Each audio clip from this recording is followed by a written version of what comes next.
Welcome to Euphoria, episode 3. We're finally back in the studio. This 3D. is real.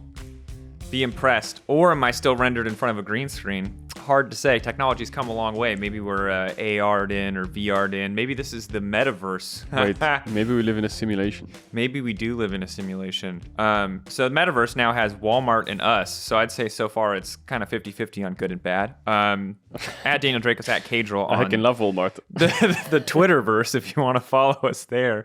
Spotify, SoundCloud, YouTube, Apple Podcasts are the place where you can check this out. Originally, we were going to talk about the fact that Caedrel hasn't seen Mean Girls, but we've already figured out a solution. I haven't seen Mean that. Girls, no. You can roast him for it if you want. I'm going to watch it tomorrow night. But we have something more important. So we've noticed... What's more important than Mean Girls? Well, it would be the new Euphoria weekly MVP. Oh my god. Yeah, like that. We just made this up last weekend because we've noticed a trend over the years. The Kia Pog is great, but sometimes it's a popularity contest. For example, when Rogue would win any game, or even Misfits would win any game, when Han Sama was on a team and a team would win a game, the man is both incredibly handsome, incredibly adorable, and also incredibly talented. So if someone on his team was equally talented, but let's say for whatever reason less adorable, Hans would always win. Hans would always win. Yeah. So we're making our own little weekly... It doesn't mean anything. We'll get a trophy made for people, but like ultimately it's just we want to take a moment to recognize one player every week who's popped the hell off and maybe hasn't gotten all the recognition they deserve. This is the MVP chosen by Jankos and Caedrel on the Euphoria show. But I think the fun thing about this that I just realized about this kind of idea is maybe we have different MVPs coming into the week, so we can maybe convince each other why we think our MVP should be the MVP. Yes. And then that's how we decide. And we mutually come to an agreement. And after week 3, that's how it'll work. Yeah. Because sadly, dear audience, we've already decided. We've already decided for the first 2 weeks. Yeah, we skipped week 1, but now we're going to cover week 1 and week 2. We'll cover week 1, week 2, and we'll do this probably not always at the start of show, maybe more towards the end of show, or somewhere in the middle. But want to give some recognition. And again, not hugely significant. I'll make a bad Photoshop graphic, but I think the winner will get something.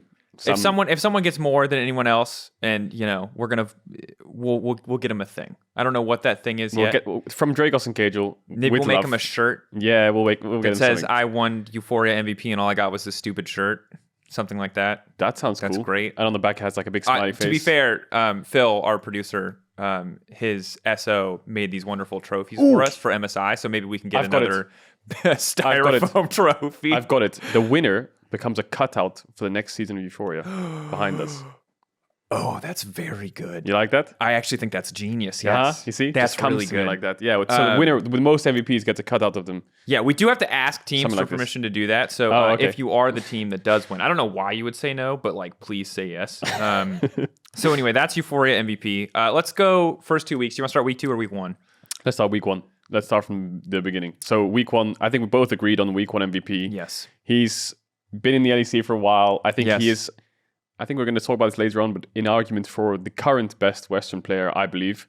Yeah. And I think he had a fantastic week 1 and showed us why he still is so good, and it's Hylissang, right? Absolutely. I mean, look, you got the incredible Hilly Rakan, you got the start of the Zillion games, and you got, I think, Thresh as well. And his Braum engaging as well against Misfits. That was week 2, but we're going to look at week 1. Thresh, Shilly, and Rakan week 1. There's a reason Thresh is 80% of the time banned against Fnatic. There's a reason teams are first rotating Rakan to deny it from Hylissang on purpose. And then, I mean, he makes Zillion look like an engaged champ anyway, so it doesn't really matter. Yeah, and this entire season, let's just keep it on week 1, because I think there's a lot to be said for Hylissang this season. But what I'll say is that Fnatic did not have great early game stats in week 1, but they did go 3-0. And the big reason there, I think, is how incredibly consistent Hylissang was. And obviously there's team play. It was a huge team effort. Wonder had that great tower, survival on the tower dive top side. That tank Gragas performance was sick. You had like good team play across the board. Humanoid did well. Fnatic's a good team overall. But the core and the heart of Fnatic, I think we've like attributed it over the years to different players. First it was Reckless, then it was kind of this Blippo Hylissang duo. And now I really feel like, to a certain degree, it's the upset Hylissang bot lane as the holdovers, but Hylissang really, when I think of like the Fnatic identity of like crazy plays and comebacks, and obviously this is like, that's maybe a little more narrative than analysis, but regardless, when I think of the identity of Fnatic, Hylissang is now the player that I think of, and I think that mantle's been earned because he is the incredible playmaker that he's always been since the days on Unicorns of Love, but now tempered and better and just so freaking consistent. Like we haven't seen him. We've seen a couple Hylissang moments. Don't get me wrong. He had that Thresh Tower dive in week 1, but he popped the off in week 1. Oh, he deserves that praise. Oh, he definitely does. And I mean, I don't think Hylissang's underrated by anyone. I think everyone is very aware that he is probably the best support in the league. Just sometimes, but a bit overshadowed just by his role in general. I think if you think of last year, I don't know if it was spring or summer, because I remember I was on the desk all the time because I was part of the LEC now, looking at stats and broadcast, but he had the most deaths of anyone. Oh, yeah. And he was happy about it.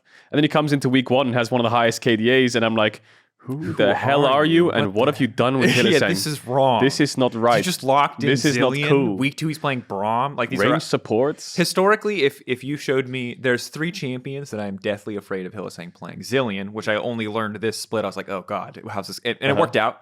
Braum is the other one because he plays Braum like it's Alistair, who you're used to with the Reckless thing. I remember something like the weirdest ganks of all times. He was dying all the time on this champion. The last is Yuumi, just because the Garen Yuumi era of Fnatic he's like the Deathly Hallows, isn't he? The 3 champions you don't want to give him the Thresh, the Rakan, and now actually the Zillion as well.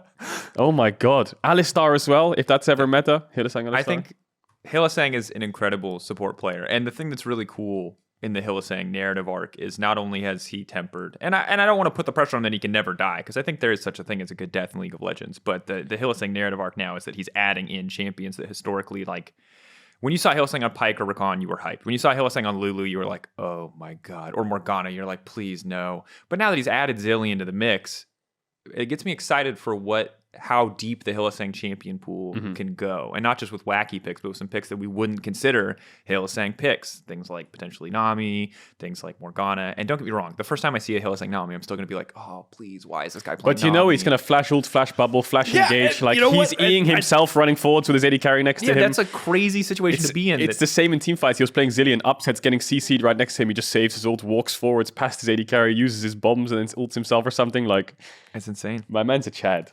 Absolutely. And I think well earned for week 1. And wildly, I normally think it's pretty hard for supports to stand out and get recognition. And it's not like we're going out of our way to correct that. We're just, when we see players play well, we do that. Our week 2 player, also a support. Yeah, Trymbi.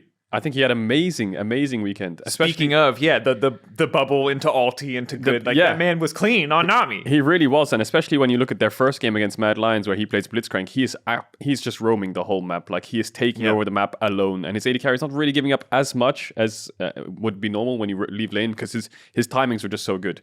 And then, of course, in the Nami game, he was in a comp with very little CC. It was a Lucian Nami lane. Of course, they were ahead, but he was against things like Akali, Lee Sin, and he's the only real hard CC, and he was playing team fights to perfection. And I like to watch a lot of the team voice comps. Yeah. And I was a bit worried for Rogue because, when you lose Hans Inspired, who's going to be the voice? Because Inspired was quite vocal. Odoamne tried his best as a top laner to pitch in. Larson was rather quiet, but Hans, we knew over the last few years, became very dominant in a vocal person when he's ahead. So I was watching the VODs of their games, Trymbi's communication, he is taking over the comms. It's unreal. Like, he's micromanaging, he's talking about everything in team fights, engaging, when to back off. Yep. And to have such a big voice step up after just having a rookie year last year, I think that's an amazing thing to see, especially now that Malrank's come in. Maybe he's like a bit of an issues with English and things like this, so he can only say basic League of Legends terms like I'm going in, or Dragon, or I'm going to do Herald. Comp, I think he's quite quiet and reserved. Larson similarly. So Odoamne is in top lane, right? He can't really impact the bot side of the map, especially when you're playing jungle support, AD, especially with the TP changes too, right? Like, exactly. You're not set up to impact anything. The Weakside machine is even weaker now. Like, he can't help his team now at all. So it's just Trymbi, and I think he's slotted in. Not even slotted in. The team has slotted so well around him, and he's just stepped up to the plate. And so we do have a special guest today. It's Odoamne. He's going to be calling in the future. We want to bring guests into the studio, but there's always complications that can make things a bit more difficult. And we were a bit short notice this week on our guest request. So Odoamne will be here, which I'm excited. And we're going to talk to him a little bit about Trymbi and these changes, because if you guys remember back to last year, Odoamne was talking about some over communications for Trymbi, being a bigger voice than he needed to be, not always relaying, the best information, and relaying sometimes too much or not useful information. And so really excited to talk to him about that transition. But I think the big thing here is that Trymbi went, in my eyes, he's had a good season, but especially a good week 2. I think the big development thing is cool is he went from rookie who dies too much and just does dumb stuff. Gets caught a lot. And then we had the playoffs run, which was just rough, was kind of just a tragedy. And then we had the Worlds run where it felt like they just kept putting him on range supports and he just wasn't doing much. And so I really did not expect much from Trymbi coming into this season. I wasn't sure where he could go.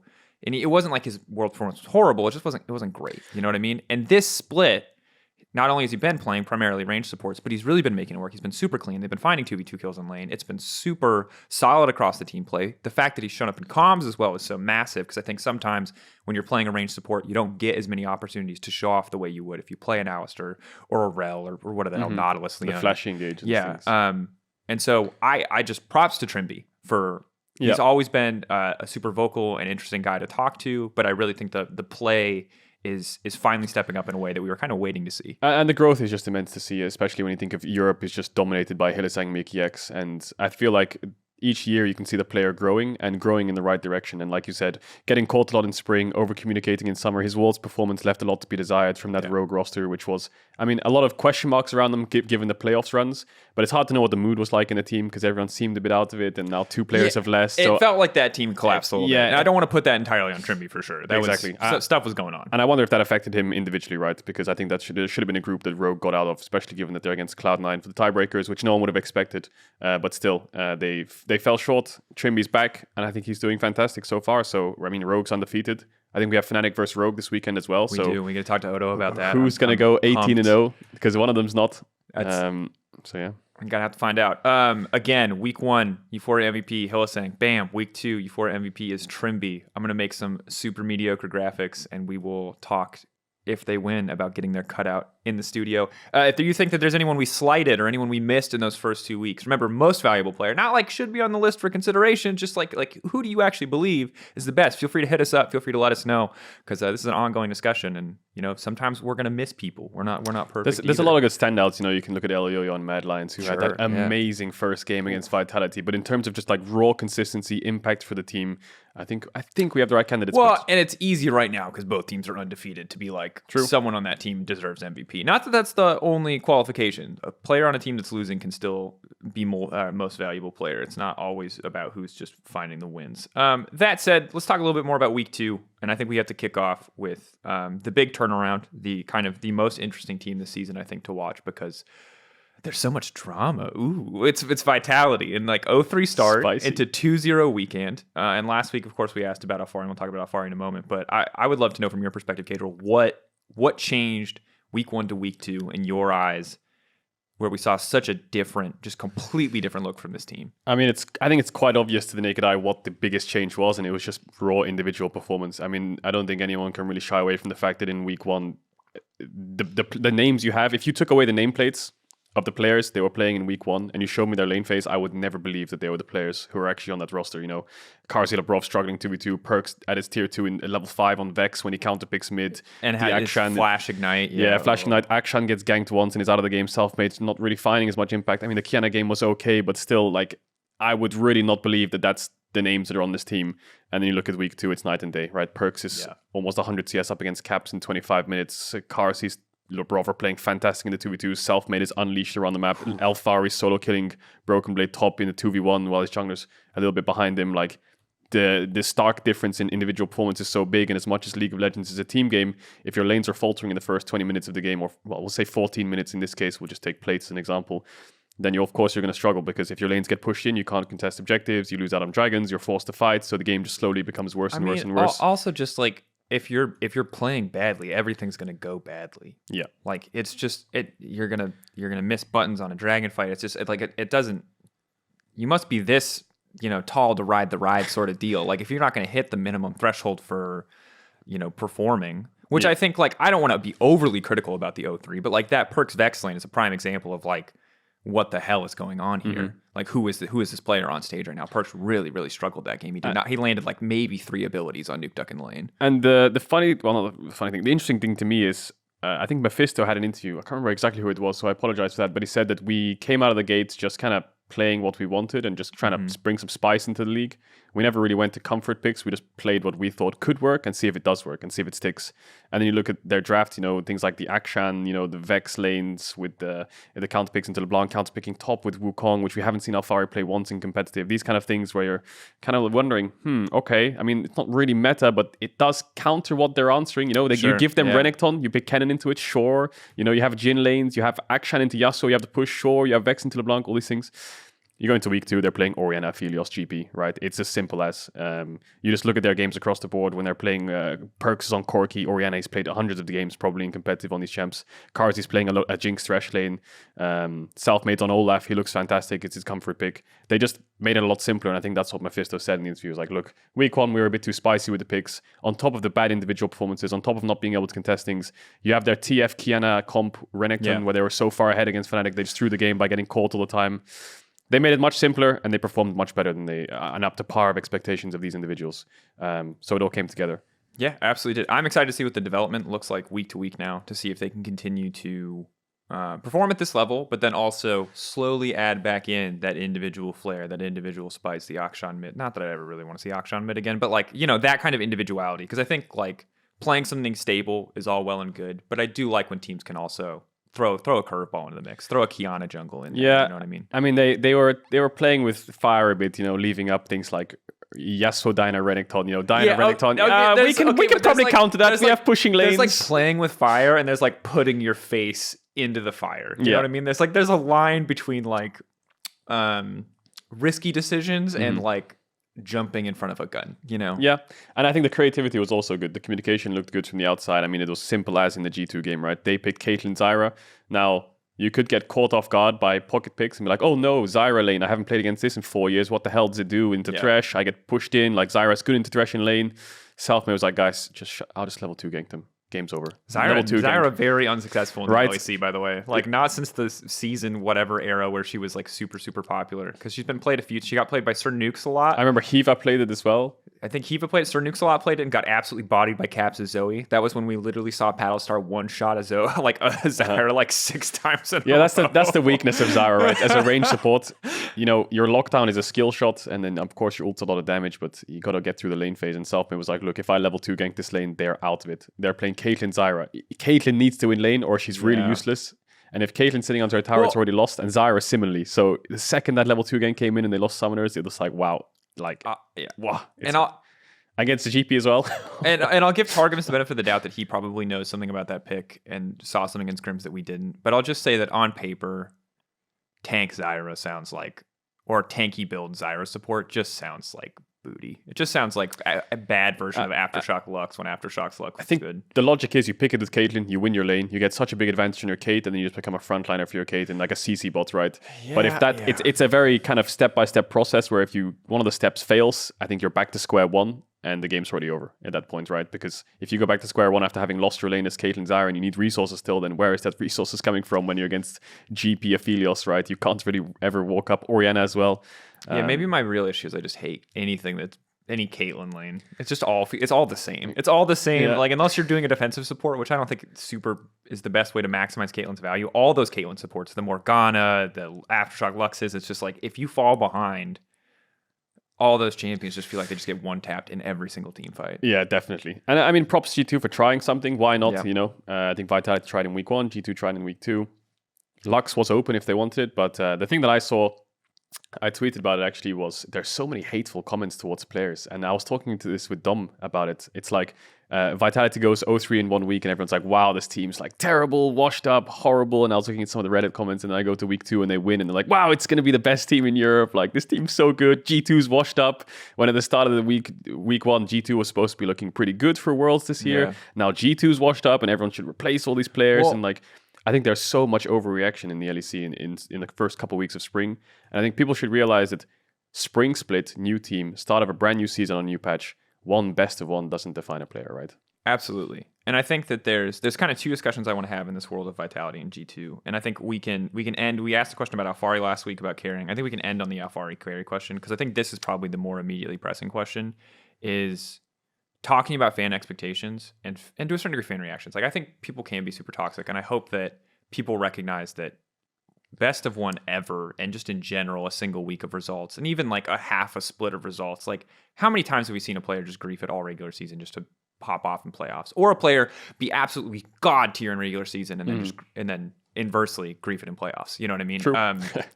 It's whenever people react that strongly to stuff, I feel like or toxically reacting strongly, being like, I am super, super disappointed in Vitality after week 1. This is not the team that I wanted. Blah, blah, like that's all fine. But the second you start being like, these guys are useless, they're never going to be good. I knew he was washed. There's up there's like a time. line, and I wish more people would respect that line. But like, I understand the feeling behind it, even if I think the actions taken aren't great. But I think this is a really important question because I think that it's true of any player. I feel like that has a long and strong history.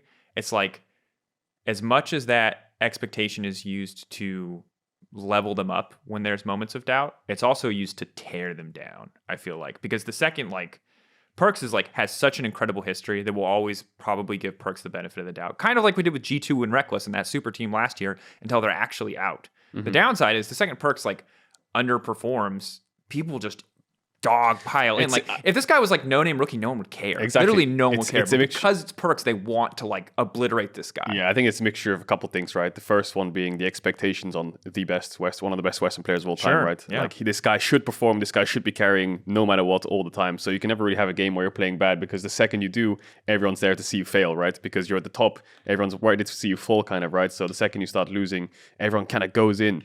So, I mean, Vitality after week 1, of course, they left a lot to be desired.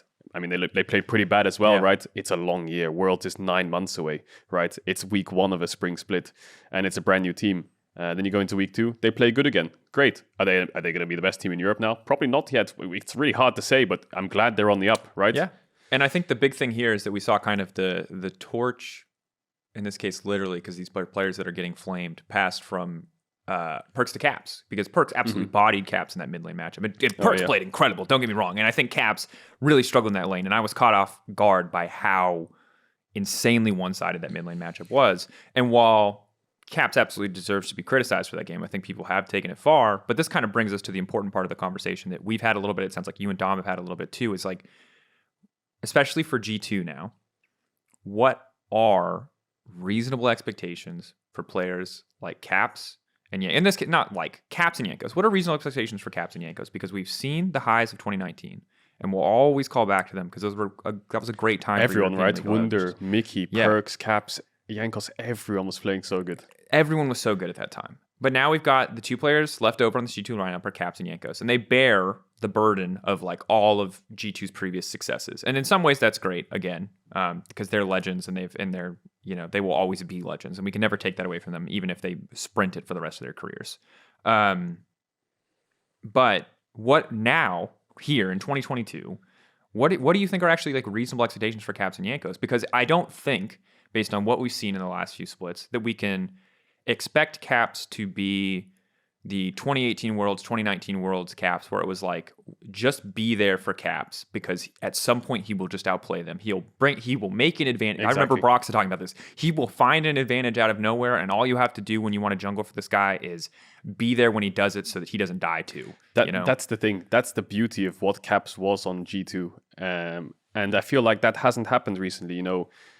Even when I mean, my example might be a bit poor, but I played against him a lot in scrims in 2018. And you would play against him, and he would just take risks that you would never expect. Like I would lane against him maybe like 6 games a day every couple of weeks, and I would go for an aggressive trade on him, which I think is instantly winning. But he'd find some way to turn it around onto me to lose the trade, and this would happen in the game. He has this mojo and this flair and this kind of like clutch factor that you just never really expect to find a pick that just opens up the game. Or he does this crazy outplay, or Cap solo killed Perkz, or he's a Kali and he's doing some crazy shenanigans top 1v3 and. They have Caps, right? You're 5k gold up, but they have Caps. Yeah.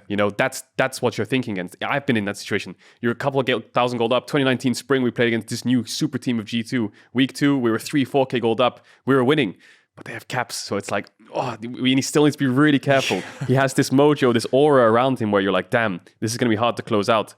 But I feel like it's been lacking over the last year.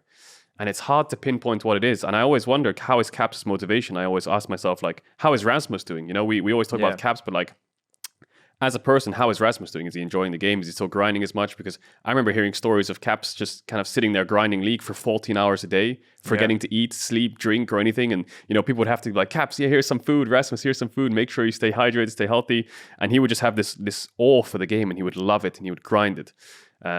And then someone went into Caps' chat a couple of days ago and said like, hey, Caedrel was talking about you on his stream and he wondered how you're doing. And he says, well, I'm still really motivated and I love the game. The only thing that I'm missing is the crowd and the drive and the crowd cheering. And, you know, I mean, he went to 2 back-to-back World Finals in 2018, 2019 with one of the biggest stages in the world. Yeah. In I believe it was Korea in 2018, Europe in 2019, like the biggest stages. China, right? China. Was it China? No, it was Korea. I think it was Korea, right? Korea, yeah. China was 2017, my bad. Yeah. Korea and in EU, these massive World Final stages, back-to-back, Caps, the aura, the mojo. Where is it? 2020, it was lacking a bit. 2021, we didn't see much of it. Well, and it's very hard to pinpoint what it is. You could go into in-game stuff and be like, well, if you remember old versions of G2, Mickey would pincer mid from bot side, Jankos would pincer mid from top side, play for Caps, 3-man dive, unlock him on the map, let Caps do Caps things. And we saw a little bit of that last year still, but it feels like the mojo and the flair isn't there anymore. And it's so hard for me, even as an analyst, to just be like, this is the reason. Because I feel like it's more than just in-game. It's more than just the roster. I feel like this could go a little bit out of game. And he said it himself, like the motivation levels when you're playing on a stage versus in, you know, at home, it's so much different for him. Well, and I think that, like, we don't know everything that happened last year on G2. But we know it was difficult environment. And we saw a lot of the iconic names and players underperform last year on G2 Esports, whatever happened in that team environment. And it does feel, I wonder how much of that has stuck with them, because you look at Wonder, and Wonder gets like a completely fresh start. Mickey's gone. Reckless gets a completely fresh start in K-Corp. But Jankos and Caps are still holding some of the pieces, it feels like to me, in the sense that neither one of them gets to completely start fresh. Dylan's coming in. Hopefully he's bringing that fresh environment. They're in the same gaming house. They're going to play and scrim in the same room that they've scrimmed in since they moved into that building however long ago. And, you know, I've been to that house, and it's like, it's cool. It's great. G2 has done a great job setting them up, but it is, this area is for scrimming, this area is for living. And like just playing and living in that environment, I imagine would make it really hard to take work seriously. It's like when we first started working from home, and this pandemic stuff, like everyone knows it. It's like super common. So I'm going to repeat some stuff that people know for sure, but like, bear with me. It's hard when your gaming space is also your living space, and that there's no line between scrims and stage other than this one is now a stage game. You know, you're still at home exactly in your pajama pants, but you got your G2 jersey on, you know, like that's a hard thing to, or at least I imagine, take super seriously. And it's definitely why I suck at remote casting. I really struggle with it. So I can't even imagine needing to play a game of League of Legends at this competitive level remotely. And I feel like once you get that taste of playing on a massive stage and that gets taken away from you, it always is going to hurt. Because, I mean, you think of 2019 G2, I mean, they were in scrims versus Damwon. Damwon was stomping them in scrims. But you go on stage and you have a crowd and there's the pressure and the atmosphere and like the ambiance of like you are playing on a world's quarterfinal stage. Don't choke. And that's where G2 shined. That's where G2 was like in their comfort zone. You know, Perks down 1-2, Caps is on stage doing Caps things. Even Humanoid has, I think he said this publicly as well, like he prefers playing when there's a stage or it's an important game. I mean, we when saw it's just a regular last year, Humanoid like plays to the level of his opponent. Yeah, he would grief regular season games sometimes. He would just die randomly outside. Like it just, but in big games, he was always going toe to toe. He's always fist fighting with the best players in the world. The last thing I'll say is, I mean, season 9, season 8, you can look at Caps as champions played. You know, most played in season 9, Sylas, Akali, Ryze, LeBlanc, Irelia. Season 8, you've got Zoe, Irelia, Yasuo, Talia. Right, these are champions you can really have impact on. And I feel like the way the league's been moving in the last couple of years is there's been more neutralizers to lanes. So you can look at the in-game stuff and try to analyze that a little bit, which I tried. I've spent hours looking at these kind of Caps, VODs, what's going on, what's happening. I think League's gone to a point where it's so neutralizing. Lane doesn't matter as much. Dragons fights are where it's really important. Individual prowess doesn't shine as much because if you pick a carry top, I'll just pick Gragas. I'll just pick a tank. Or you're picking a skill matchup mid like Yasuo, I'll pick Corki or Victor and I'll farm. And I'll be stronger than you in team fights. All I have to do is not make a mistake. So it's on you to find something that isn't my mistake, which is very difficult. Whereas in Season 9, when you're playing like Sylas Lee Sin mid-jungle and the enemy mid-jungle is like Akali Sylas matchup, LeBlanc, Lissandra matchups, these kind of things. Lissandra was kind of like the first taste of nullifiers that we got to see moving into like Season 10, Season 11, where I'll just pick something to stop your lane from working and I'll pick something to shut your lane down, which I mean is healthy for the game because it makes it so you can play different kind of styles, more scaling, more safe, more aggressive, but it also kind of takes away that beauty factor of like, you know, nowadays when we see an Akali pick, we're like, oh my God, he picked Akali. Oh my God, we got Irelia top. Season 8, Season 9, that happened every game. It was a first pick Akali, a first pick Irelia, right? So the meta is a lot more safe, and maybe that's one of the reasons as well why, you know, he can't have as much impact as he'd want. Yeah, and I think that I want to be clear here. Like, ultimately, like, whenever you involve something as intangible as like emotional factors in performance, it becomes really hard to criticize a player. So I want to be clear, like Caps is not performing.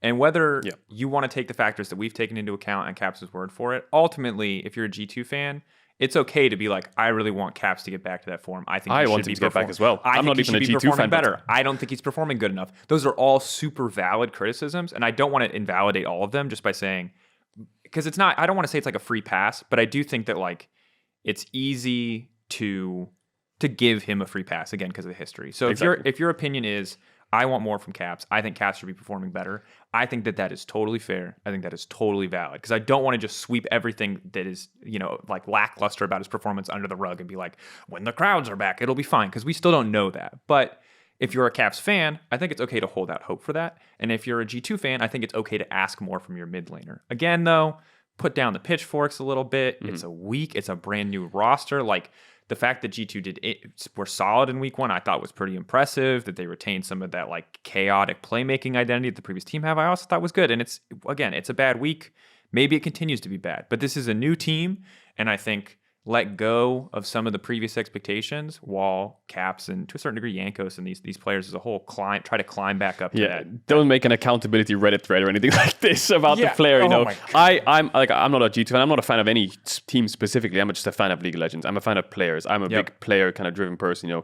Caps is one of them, one of the best players ever. I want to see him return to the form that we saw. I want to see the beauty of just watching him play and knowing he's going to do something. And that flair that G2 had in 2019, 2020 even, where you're like, okay, they're down, but they're G2. Yep. And that was built by the individuals. That was built by players like Perks and Caps. Yep. And these players, when you are ahead against them, you cannot take it lightly, your lead, no matter how big of a deficit. And I hope to see that come back. And I don't know what the specific factor is, but I think it's safe to say that when you look at 2019 and 2022 Caps specifically, there is an underperformance, there is a drop in performance. I just want to see it come back one day. Absolutely. And I think that was a really important topic to cover. We're going to, for those who chipped in on the Alphari topic, we're going to save it for next week because I want to make sure that we have due diligence to give that the time. Because I think it's an interesting discussion. And also, as we get more games recently, we'll be able to talk more about the concept of whether or not Alphari is a carry. So if you submitted questions or opinions, thank you so much for taking the time. People like Taro, people like Tom, who reached out and wrote. We'll jump in on that next week because right now we have a man on standby who we absolutely need to hear from.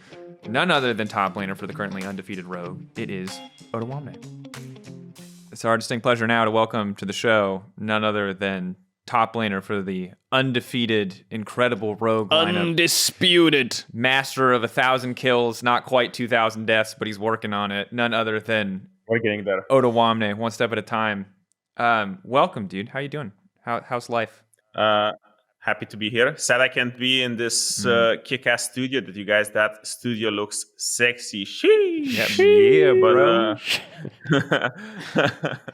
But other than that, I'm happy to be here. Happy that EUphoria is back, that LEC is back. So yeah, just happy to be here and get some good content out there. Hell yeah, dude.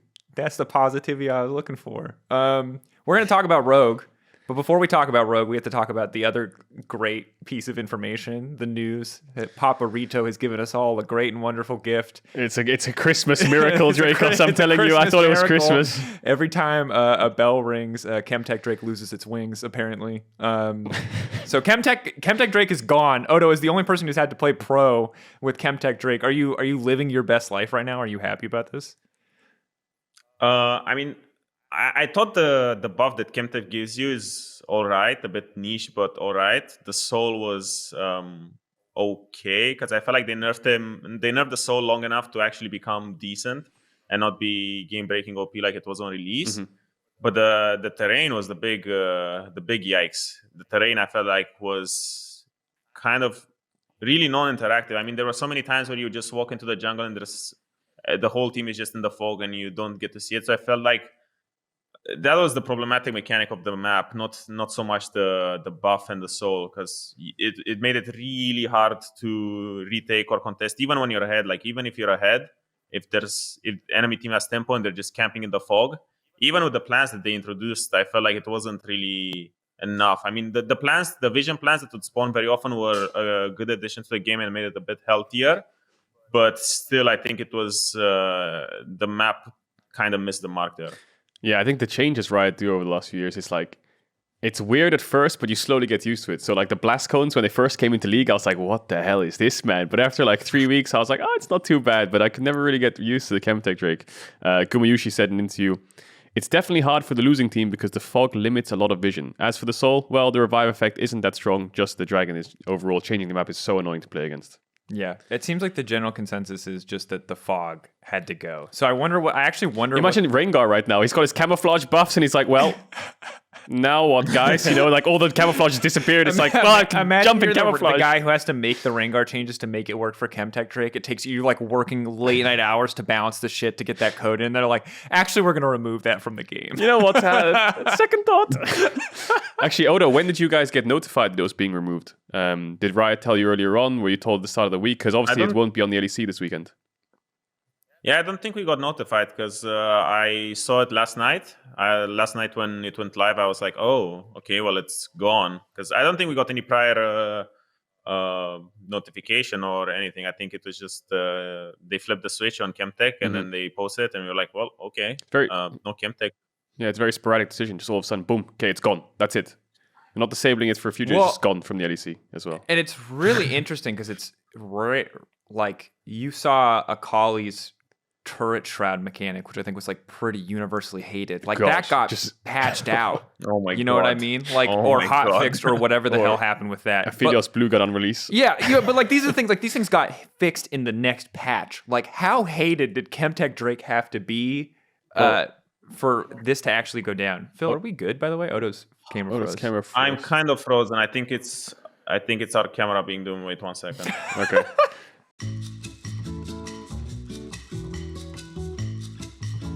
Okay, small technical difficulty there, but we have swapped cameras and now we are good to go. Back in business.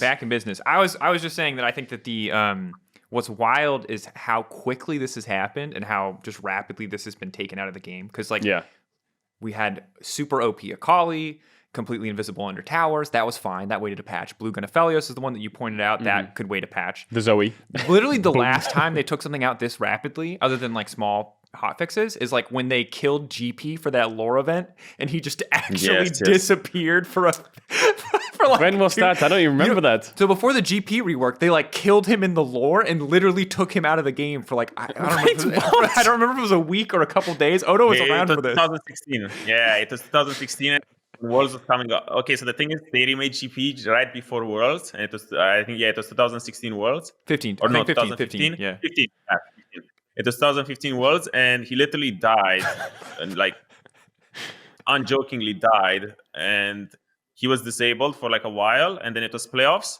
But he was disabled for playoffs, but you couldn't like practice him anywhere because he was dead. So he just got removed from the champ select? Yeah, it was like no, he was there.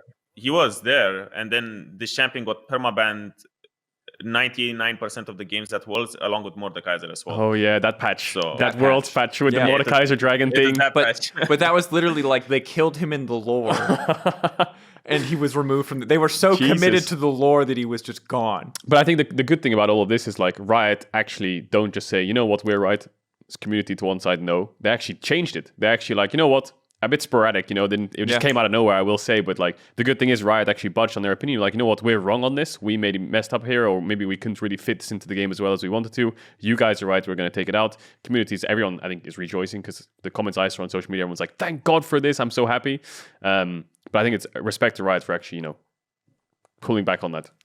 I frankly, as a spectator, I'm sad. Because I know it sucked to play against, but you highlighted it earlier when El Yo-Yo goes to take Raptors and suddenly there's literally 5 members of SK on top of him. That was great to watch, Caedrel. Odo, I understand it sucked to play against and it was bad and it was horrible, but it was fun to watch. You just want to see the world burn, Jankos. You want to see Yasuo, Yone, you want to see these crazy junglers, you want to see the game end in 5 minutes, you want to see Chemfog, you want to see like invisible gray screens. How much do I have to bribe Freddy to get a Yone top for you in the future, Odo? That's my question. I actually practiced it this offseason, but I think it kind of fell off a bit. But I think I did get like 25 or 30 Yone games this offseason. But sadly, I don't know if he fits in the meta. But you guys talking about Chemtech Fog, like imagine how chaos would be if the map would be active from the first minute of the game. The game starts and there's Chemtech Fog. Dang. What if the river dried up and became a desert? and then the crab disappeared and turned into a scorpion. And in the desert, you would move slower. The scorpion ganks you? You'd move slower because it's quicksand, and you'd fall into the quicksand and get stunned every 5 steps. That just came to me right now. That's the worst idea I've ever heard. The whole point of the river is it's the shortest path and most reliable path between lanes. If you make it inefficient, contesting river means nothing. Yeah, but you always change the jungle zones, but the river always remains the same. I want to change the river. The river's an important piece of the map. Yeah, but what if someone drank out the river and now it's empty? You got to think about these things. Lore. Oh my god. Odo. Lore. Maybe Nami used the tidal wave. And before we talk about Rogue, how did you survive duo queuing with this man? Like, did you just have to hold his hand every second of the way? Listen to this. Did someone drink the river? Hey, he duoed with Malrang. He lost. He duoed with me. We won. True. You know, okay, the thing is, my main account right now, I think it's chilling somewhere at like 42 or 41% win rate somehow. But after I duoed with Caedrel for like 8 games, I kind of took away from his Elo infusion, and now my win rate on that account is godly 80% or so. There it is because of Caedrel. So damn. Yeah, but we did have some big highlights. Like when I played with him, there was like some some clips circulating the World Wide Web of his gameplay and mechanics. It's not about.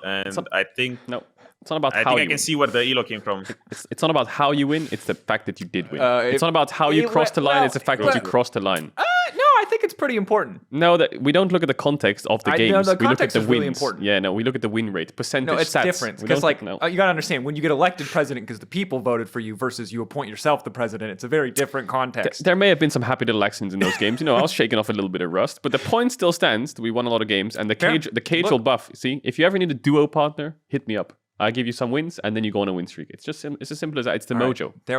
Odo had the opportunity to flame you, but he backed you up, and I respect that, Odo. You're a true homie. Everybody needs a friend. That's one of the rare moments where you can actually back me up for once. My man. That's true. But if you have those clips of that questionable gameplay, feel free to send them my way. I would love to play them for you. Also, I hosted Odoamne, and I heard he started World War III with my chat.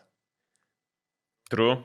I mean, to be honest, when you get like a bunch of Zoomers in the chat, I had like 8,000 Zoomers in my chat, all spamming I can't, 12-year-olds. You can't watch. And then all I have to do...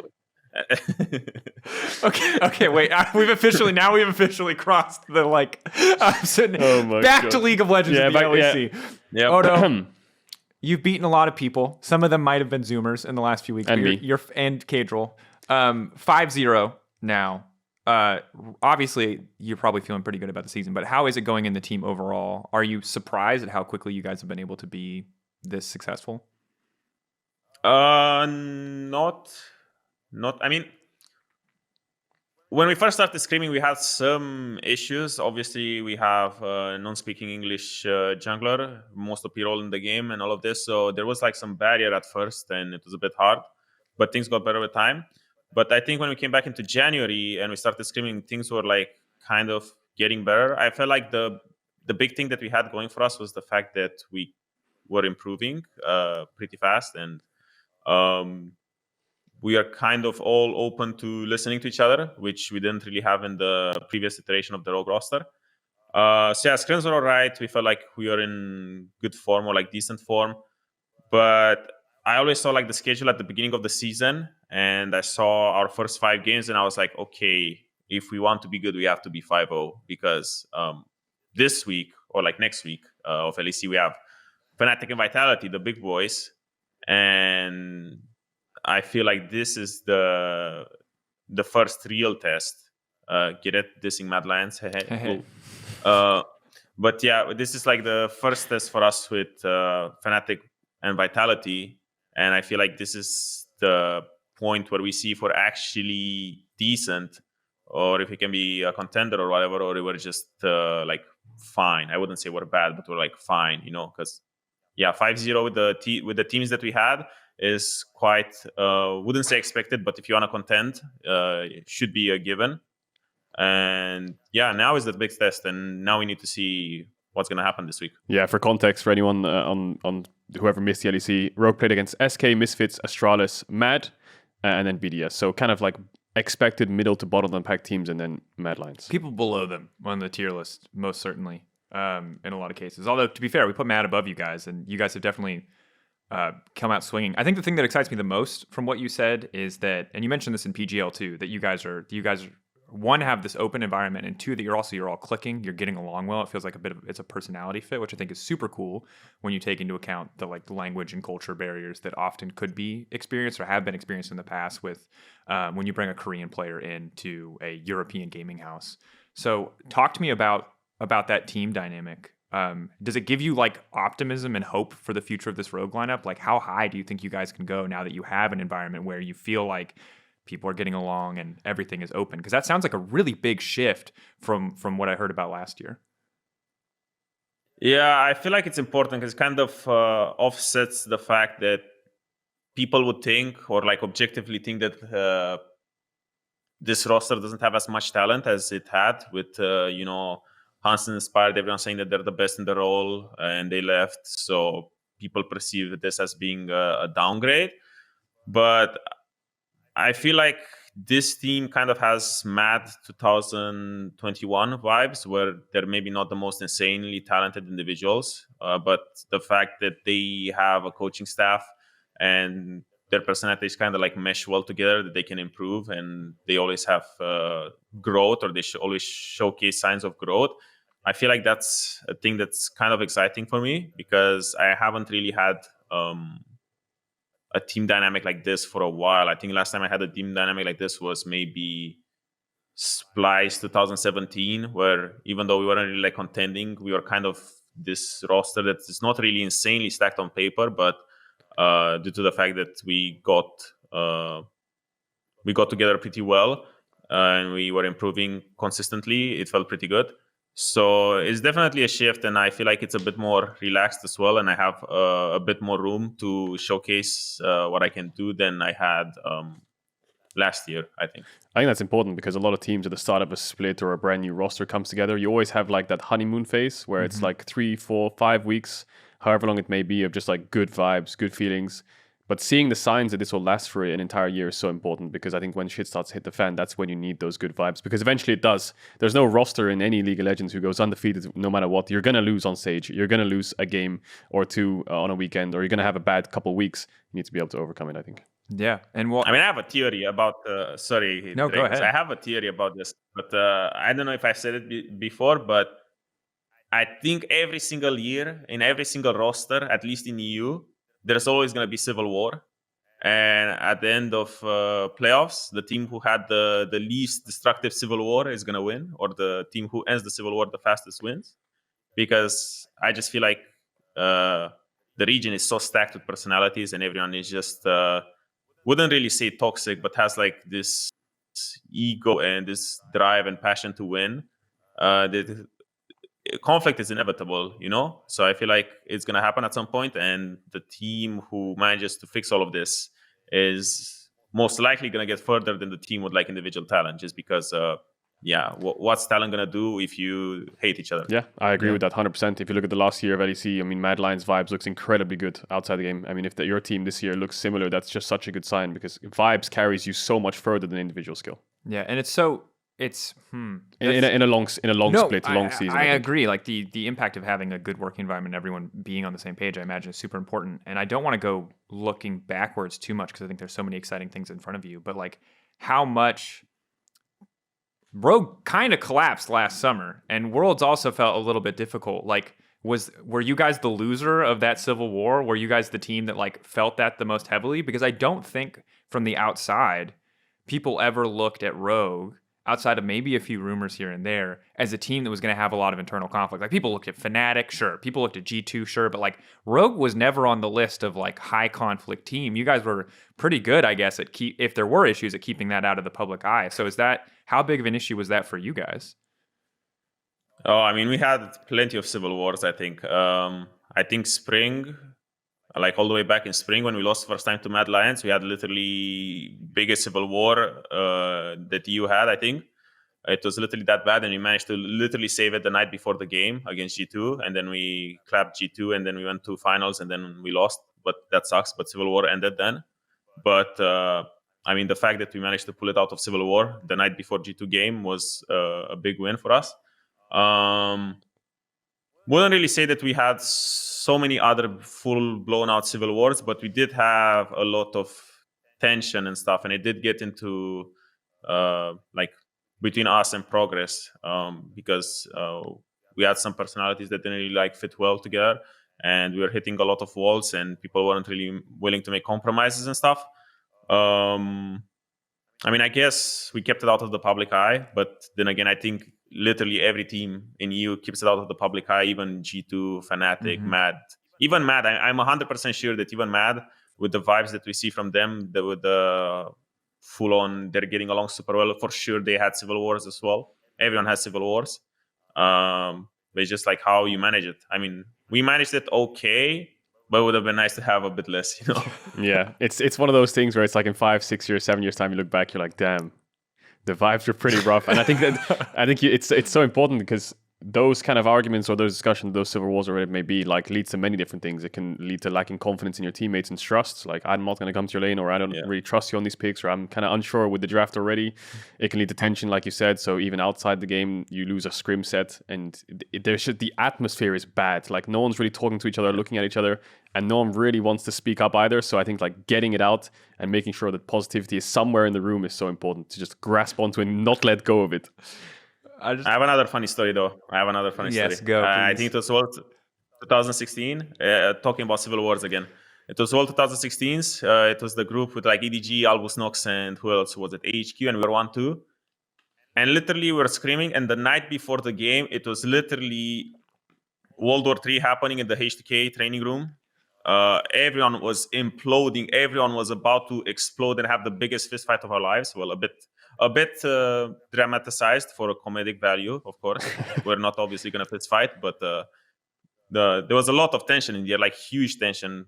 People wanted to throw stuff and whatnot, and we were damn. Okay, screw this. I really hate all of you guys. We don't want to be here. We just want to go home.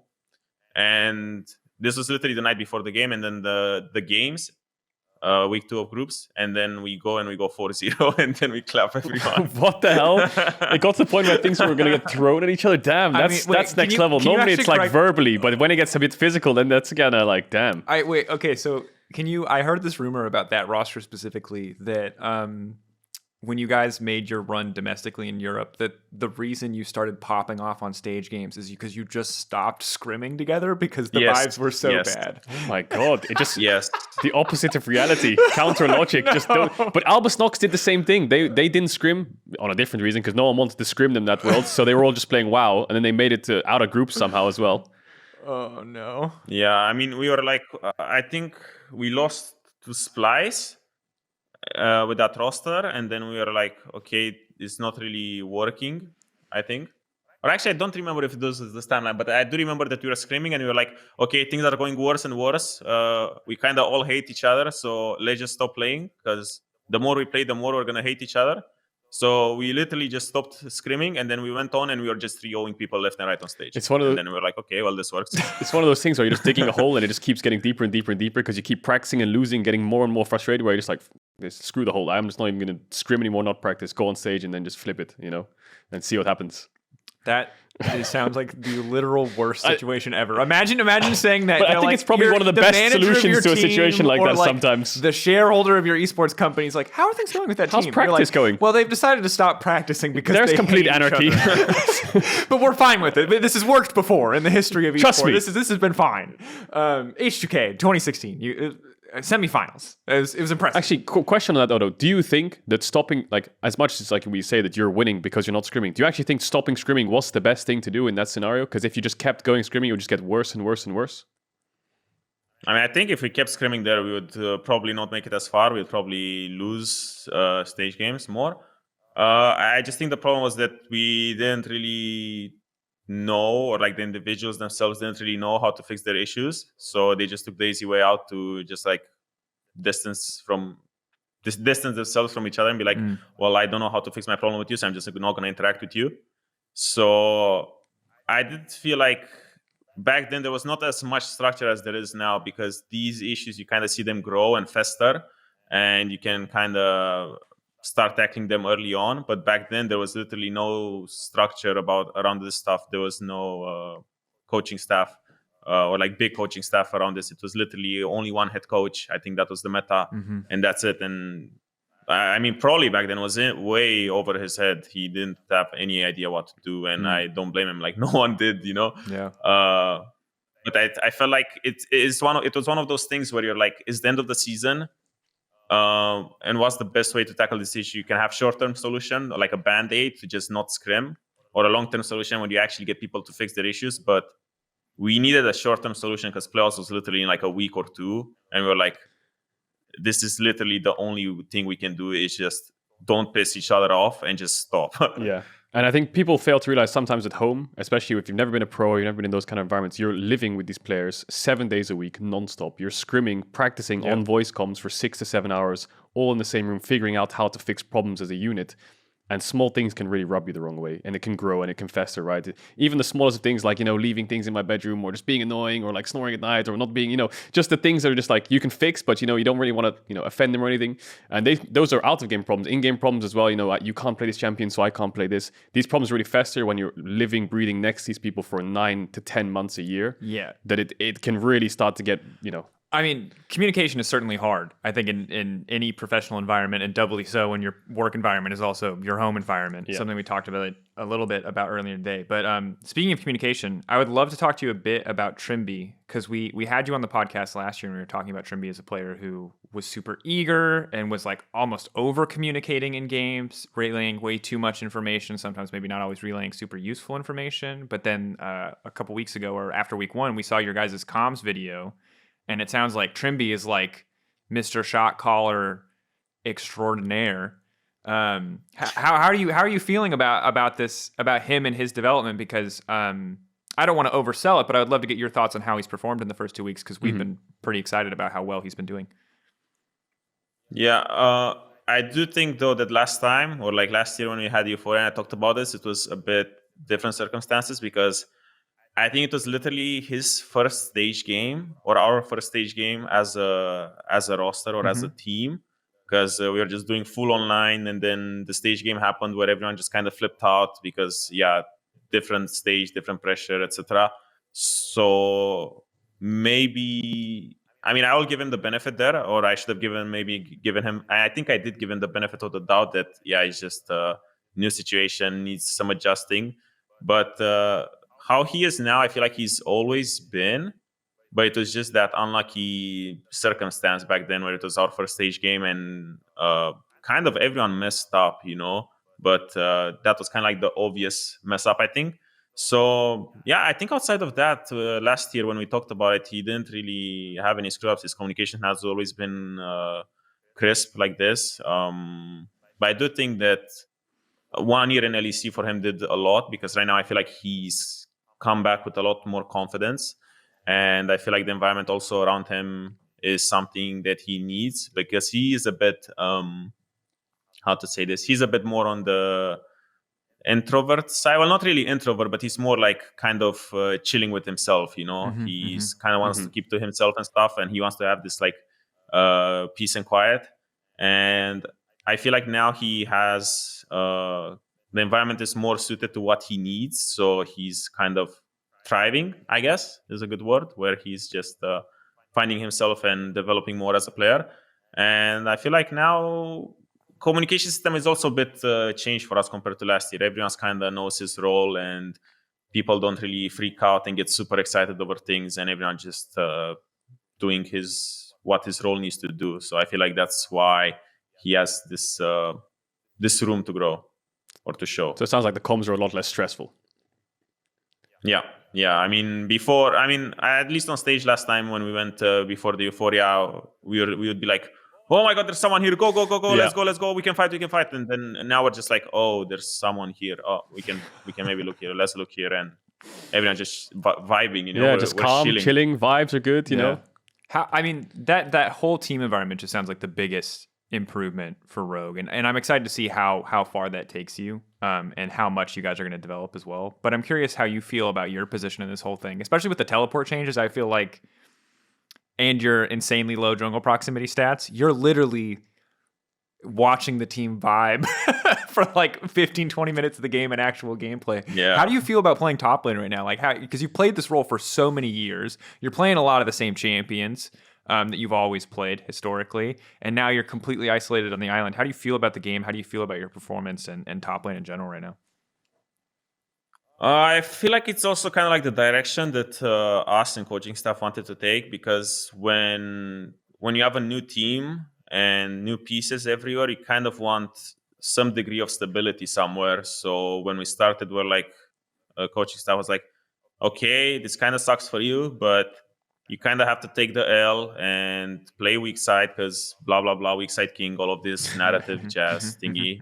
Just take it, do it because you're good at it, and just give everyone else room to grow and get used to each other. And then when things are stable somewhere else, we can look to develop on your side as well. And I'm just like, I mean, sucks for me, but it kind of makes sense, So I'm just gonna do what's needed because I feel like, in a way, it's also the correct way to play, because I feel like top lane leads don't really do anything, especially with the TF changes now. Top lane literally needs to just be stable and not die and gather a lead by themselves, because bot lane and mid and jungle are always been the important role. When they get leads, they always come to you top lane to kind of end you having fun. So that's kind of like what I'm always on the lookout now, and I'm just chilling in my lane, and I look at bot and I'm like, yeah, guys, you go, you're doing great. Cheer them Keep on. doing this. Woo! Go little rockstar. Cheerleader. And then at minute 14, I'm like, yeah, boys, I'm unleashed. Let's go. Unleash, teleport, get it. It's actually such a nice thing to say in the comms, guys. It's I'm unleashed. I'm unleashed. You actually have to say that. Mandatory. Like, it feels so powerful. Even if you're 0-5, you're unleashed. So it feels like you have some leverage in the game. Riot Games buffing the mental for top laners everywhere. Looking forward then to your specific matchups in top laner, you get the chance to play against Wonder and Alphari. You said this is the week. This is the week that defines it. But you didn't give us really any expectations for how it's going to go. You just said this is the week that we're going to prove how good we are. How do you feel about this week's matchups? How do you feel about your top lane matchups? What are your thoughts on these two games? Are you confident in the team? Yeah, I mean, I'm confident for both games. I'm confident in my matchup as well, but it's just that I prefer my approach to just be kind of whatever happens, because usually the results in real games stem from practice. So if you put the work into practice, then you kind of get what you deserve at the end of the day. Because after I missed playoffs from 7-2 and all of this stuff, there's been so many times like this where you get disappointments like this. So I'm just kind of being more real, being more old man kind of mentality, where I'm just seeing whatever happens. Because in the way that also takes pressure off of me, because I'm just trusting in the fact that I put the work in and everyone put the work in. So whatever happens. But I am confident. I think that so far we're doing a good job in scrims. I feel like we're still getting better, and I like the direction where the team is going. And yeah, I feel like we can get good results in, and I'm still thinking that it should be a 2-0 this week. Even though some people might find it controversial, but I have a lot of faith in what we have so far. And yeah, I just want to be real, and that's why I'm like, this week is hard but important. Got to go in with confidence and momentum. Yeah, there you go. Momentum, speed, whatever else however that. It's about drive. It's about power. Yeah, it's about drive. It's about power. No, I mean, I respect it. I think that obviously from a broadcast side, we're always going to want that soundbite of you being like, we're absolutely going to smash them. But I think it's good to not be super emotionally invested in every game, because it is a process. It is one game at a time, and ultimately it is just a weekend of two games. Yeah, and the last thing I'd ask you, Odo, actually, is you've been playing, I've looked at it here, since 2014 in H2K. So we're coming on to 7 towards 8 years of playing top lane non-stop in this league. What actually keeps you motivated? Is it the drive of competitive integrity, or getting that first title? Is it just the international events? Is it the crowds? Is it watching your teammates grow and helping them, or being in a team environment? What actually keeps your fire going? Now that crowds are gone, I kind of would want to play with crowds again. And also one of these random thoughts that I have is I'm playing for so long, and LEC or a roadshow has never been to Romania, so I'm hoping that one point I get to be in that crowd, or be in front of that crowd and be on the stage. So that's one of my motivating factors. But also I think it's just competition. I think the fact that I get to compete in doing something that I love is the biggest factor. It's obviously I would like to win a title as well. After I lost the title last year, after we got reverse swept, it hurt a lot, and I would want to make it back there. But I also need to be real, where I made it there one time in 8 years, and I need to be real with myself because I believe in myself that I'm really, really good. Mm-hmm. But making it one time in 8 years, I don't take that as a given, So my main passion is just I want to compete, and it kind of goes back in my previous mentality where, like, if you put in the work, then at the end of the day, you'll get what you deserve. So if I get to play a finals again and win, then that's because I put in the work and I was passionate about competing. But yeah, it's mostly just passion for competing and hoping one day to be with my Romanian boys. I mean, you've shown it. You've shown that you've been at the top of the ladder in multiple teams, in multiple leagues, in multiple different years, in multiple seasons, with so many different roles and diversity. So I'm behind you. I hope you get that title one day. I think you more than deserve it. Yeah, I think we'll take it 1 week at a time, though. I agree. I'm excited to see the new heights that Rogue can climb to. I was also sad for you in the reverse sweep when we were casting that. I was like, damn, this sucks for This Odo. really does, huh? That said, it's in the past. We'll look forward. Maybe this is the year, maybe not. But I respect the mentality, man. Keep the grind going. That's it for us on Euphoria. Odo, thank you for joining us. 2-0 week for Rogue potentially, but Odo's not going to oversell it. Shocks is also back this weekend. Woo! Be excited. The Return of the Queen. Insanely excited for that. She's also going to be on the desk with none other than Caedrel. And I'll be casting with Goldborg on day 1 for Rogue versus Fnatic. So we'll find out who will remain undefeated. And we'll find out in the weeks to come if Odoamne can complete the 18-0 split. This has been Euphoria. 18-0, baby. 18-0. Only you and Fnatic are in the run. It's you and Fnatic. It's still this is the show. Goodbye. Goodbye.